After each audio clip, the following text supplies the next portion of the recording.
Today, we will be giving you a deep dive into why the Final Destination 3D is trash. Let's get into it.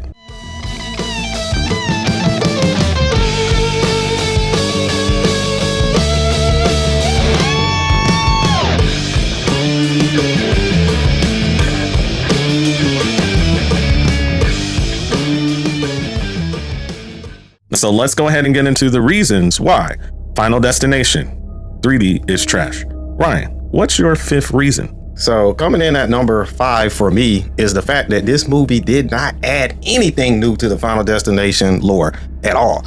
It literally just seems like it was a copy paste template. It didn't add anything. We didn't gain any other piece of the story or any type of element that would make you more interested or think of the Final Destination story as being kind of more mysterious or pique your curiosity. So that's the number 5 for me. What about you, Kevin?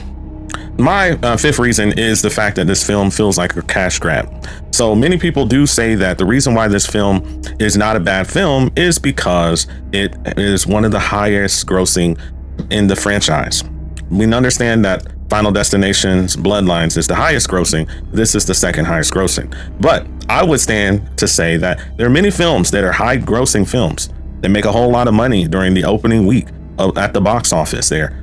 We just had one last month, and that was Scream 7, right? A very high grossing film, but a very bad film altogether at the same time. This actually is worse than that film. In many ways, I could barely stand to continue to watch the film in the comfort of my home because of how terrible the writing is for this film, because of how CGI kills are for this film, and for that reason, it's my fifth place. Ryan, what's number 4 for you?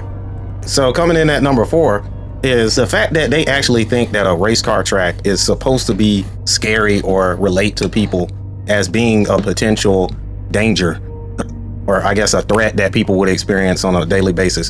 There's nothing scary about a race car track at all. It just doesn't make any sense, as you said, with the writing. And it just, if you look at all the other opening premonitions and opening sequences, they're a little bit more elaborate and they make more sense than using a race car track. Because do you know anybody that's scared of a race car track? Because I don't know anyone that has any phobias of that. So that just didn't hit with me. So that's why that's my number 4.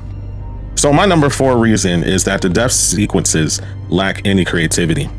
We all know in some of the iconic death scenes that we see throughout this particular franchise. For the original, we know the death scenes there, and the opening premonition for that one as well. For the number 2, Final Destination, we recall the death scenes in there and the brutality of them, and the crashing little Tim, the little boy, getting the glass crashed all over him and stuff like that, and other memorable death scenes like the elevator one. This one, we didn't really have that, and we had a memorable death in iconic one in 10 and Bed in 3, but this one we didn't really have that.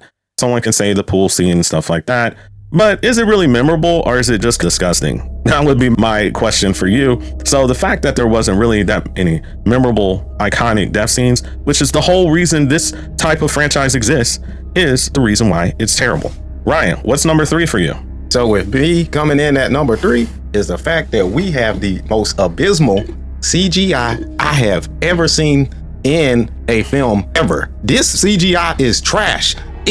I have seen animated films that are more believable with the CGI. It is so cartoony, so over the top, so uncanny valley that it just takes you out of the film. You have tires flying 100 feet up in the air and just taking people's head, decapitating people. That makes no sense from a physics point of view at all. And it's just like all of the kills, they just take you out. You don't believe any of them. So that is my number 3, is the terrible CGI in this film. Terrible.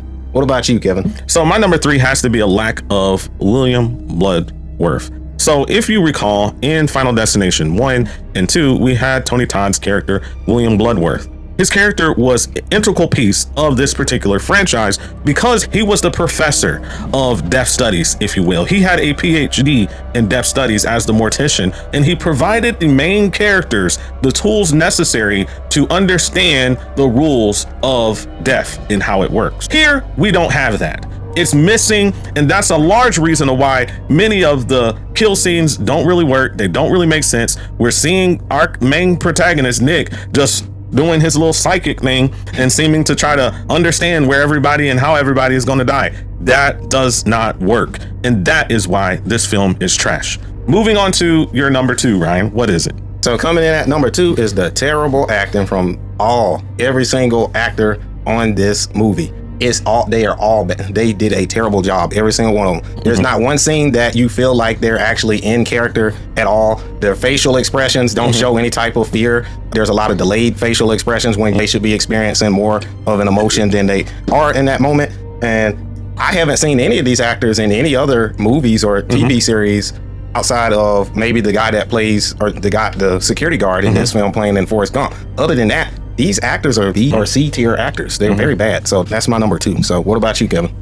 So my number 2 is the opening scene overall lacks any impact. I'm from the South. I grew up in the South. I went to a SEC school. So has my brother. So has my sister. And so our family, we're from the South. So we know a little bit about NASCAR and stuff like that. NASCAR is right here. It's a Southern type sport mainly. So we know about Daytona 500 and a lot of different NASCAR races. And so we're familiar with it. And a lot of people over in this area love the South. But the problem with this particular premonition is that it lacks overall impact.